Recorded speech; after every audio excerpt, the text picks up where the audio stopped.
and strengthen bilateral relations under Canada's Indo-Pacific strategy.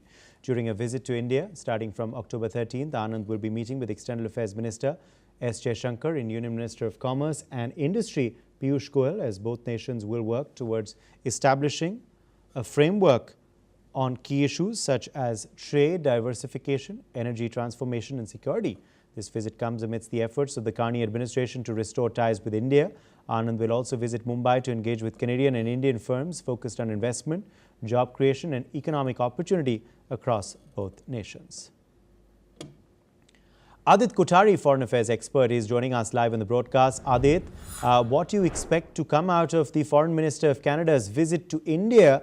How further will ties between India and Canada be cemented through this visit? Thanks for having me over there. I think we should look at this from a prism of resetting of India-Canada ties. But at the same time, I don't think we should be bold enough to suggest that everything is going to go back to being normal. Overall, the way I would see this is Ottawa's sort of quiet pivot to more sort of commerce-driven relationship with India rather than a confrontational one, as it was during Prime Minister Trudeau's era. So the way Mark Carney has been working is something that we should applaud him for, because he's basically de-hyphenated the Liberal Party's connections with the so-called Khalistani caucus within the Liberal Party. If you look at even if you look at his cabinet mixture, it's predominantly full of those Indians, or rather Indian origin MPs, who are more Canada politic-centric rather than, focusing on the politics of the subcontinent. All of the old MPs, the so-called pro-Khalistani sympathizers within the Liberal Party, the likes of Sukh Dhaliwal and Harjit Singh Sajjan, they've all been eliminated from the Liberal Party mainstream.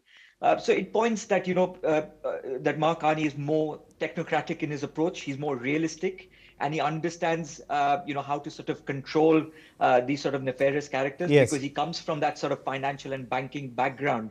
So he's not reliant completely on the Khalistani vote bank or their monies.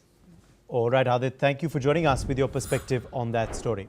Now, heavy rainfall in Mexico has left at least 28 people dead and many more missing. Downpours have triggered several landslides, cut off power in some municipalities and caused rivers to burst their banks.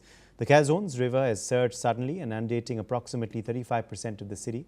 Water levels have risen 1.5 meters, catching residents off guard and leaving them unable to secure their belongings before the deluge hit. The Ticolta River has in fact also burst its banks, flooding large sections of Gutierrez, Zamora. Local officials have warned that conditions could worsen as rain continues to fall in upstream mountain areas.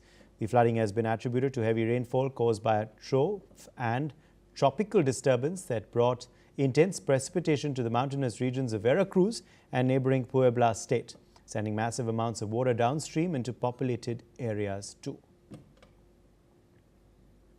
And on that note, it's time for a very short break. Stay tuned.